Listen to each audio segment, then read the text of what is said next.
시청자 여러분 안녕하십니까? VOA 뉴스투데이 시작합니다. 북미와 서유럽을 중심으로 한 안보동맹 북대서양조약기구 나토와 한국이 최근 협력 확대를 모색하고 있는 가운데 나토 한국 대표부가 승인됐습니다.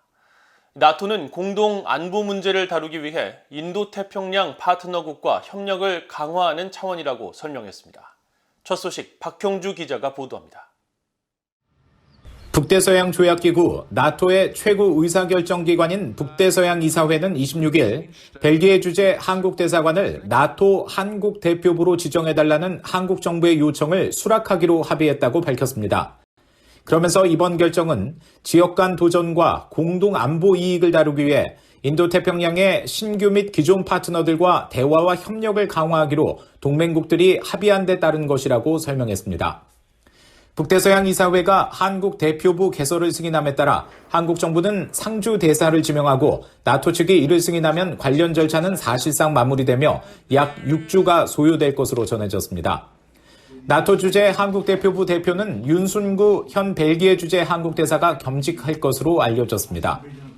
북대서양 이사회는 보도자료를 통해 한국은 적극적인 나토의 파트너라면서 양측은 2005년 이후 공동가치를 기반으로 한 강력한 협력 관계를 발전시키고 있다고 밝혔습니다.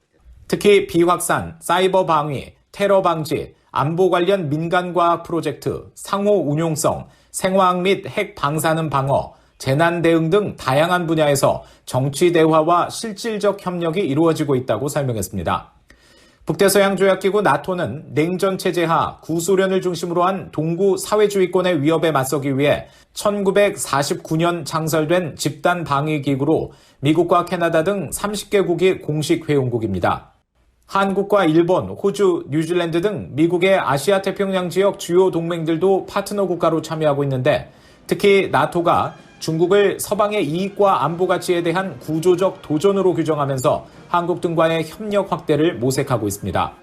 지난 6월 말 한국 대통령으로서는 처음으로 윤석열 대통령이 나토 정상회의에 참석했습니다. 바이든 정부도 인도태평양에서 미한 동맹이 지키려는 가치는 유럽에서 나토가 지키려는 것과 일치한다며 한국의 역할을 적극 지지하고 있습니다. The fact is that even though NATO is an alliance, a defensive alliance that protects and promotes the interests of its allies in a different part of the world, there are a number of shared challenges that we face, whether it is the challenge from the PRC, whether it is the challenge of cyber and emerging technology that all of our countries face. 이런 가운데 한국의 북핵 수석 대표인 김건 외교부 한반도 평화교섭본부장은 27일 나토 본부가 있는 벨기에 브뤼셀을 방문해 나토 회원국에게 북핵 문제 현황과 한국 정부의 대북 정책 로드맵인 담대한 구상에 대해 설명하고 협력을 당부했습니다. VOA 뉴스 박형주입니다. 유럽연합 EU가 북한의 탄도미사일 발사는 유엔 안보리 결의에 대한 지속적이고 노골적인 무시를 보여주는 것이라면서 강력히 규탄했습니다. 유럽연합 대변인실은 27일 북한의 최근 탄도미사일 발사에 대한 VOA의 논평 요청에 이같이 밝히고 북한이 불법적 행동을 중단하고 대화에 복귀하며 긴장 고조를 피하는 데 기여할 것을 촉구하는 데 있어 국제사회의 단합은 매우 중요하다고 강조했습니다. 이어 북한은 완전하고 검증 가능하며 되돌릴 수 없는 CVID 방식으로 대량 살상 무기와 탄도미사일 등 모든 관련 프로그램을 폐기하는 구체적 조치를 취할 것을 촉구한다고 밝혔습니다. 타이완 외교부도 VOA에 또다시 재개된 북한의 탄도미사일 발사에 우려를 표하며 특히 북한은 최근 특정 조건에서 선제 공격을 배제하지 않겠다는 핵무기 법제화로 인해 영내 긴장을 더 고조시켰다고 비판했습니다. 그러면서 안보리 결의를 위반하고 영내 평화와 안정을 훼손하는 북한의 무책임한 행동을 강력히 규탄하며 한반도와 영내 안보 보장을 위해 같은 뜻을 가진 국가들과 협력할 것이라고 강조했습니다. 국제원자력기구 IAEA 제66차 총회에서 한국은 북한의 핵 프로그램이 국제 비확산 체제에 대한 심각한 위협이며 여러 유엔 안보리 결의 위반이라고 지적했습니다. 국제원자력기구 IAEA 제66차 총회 일반 토의 둘째 날인 27일 한국 대표로 나선 오태석 과학기술정보통신부 1차관은 한국 정부가 북한 경제를 극적으로 개선하는 지원 조치들을 담은 담대한 구상을 제안했으며 이는 북한이 핵 개발을 중단하고 비핵화를 위한 상당한 진전을 내는 데 달렸다고 밝혔습니다. 한편 이탈리아의 베네데토 델라 베도바 외교협력부 차관은 이날 영상 메시지에서 북한의 핵실험 재개 가능성에 대한 IAEA 사무총장의 우려를 공유한다면서 북한의 핵 개발과 불법 미사일 발사는 국제 평화와 안보에 대한 심각한 위협이며 북한의 이 같은 행동은 핵무기 보유국이나 그 어떤 특별한 지위도 부여받지 못하게 할 것이라고 강조했습니다. 북한 동창리 서해 위성 발사장 곳곳에서 대규모 공사가 진행되고 있습니다. 로켓에 연료를 채울 수 있는 저장고가 확대되고 용도를 알 수 없는 대형 터널이 등장했습니다. 함지하 기자가 취재했습니다. 최근 북한 동창리 서해 위성 발사장을 촬영한 플래닛랩스의 위성 사진입니다. 발사장 중심의 발사대, 즉 겐트리 타워 주변과 연료 산화제 저장고, 인근 야산 등 이 일대 전반에 걸쳐 대대적인 공사가 진행되고 있습니다. 특히 연료 산화제 저장고가 위치한 지점은 굴착 작업이 이뤄진 듯 흙바닥을 드러낸 지대가 넓게 펼쳐져 있으며 이곳에서 외길로 연결된 발사 패드 지대는 평소 아스팔트로 포장된 곳이지만 굴착 차량의 잦은 출입으로 만들어진 것으로 보이는 흙길이 중앙 부위에 만들어졌습니다. 발사 패드 지대에는 공사 자재로 보이는 하얀색 물체도 쌓여 있습니다. 겐트리 타워에서 북동쪽으로 약 900m 떨어진 야산에도 대대적인 굴착 작업이 벌어지고 있는데 이 지점의 야산 반대편에서도 같은 장면이 포착됐습니다. 북한이 이 야산에 터널이나 지하시설을 만드는 것으로 추정됩니다. 발사장에서 북서쪽 약 500m 지점에서는 사각형 또는 알파벳 L자 모양의 건물 4-5개가 들어선 장면이 보입니다. 발사대 북쪽 작은 동산에는 완공 여부를 알 수 없는 하얀색 건물이 들어섰습니다.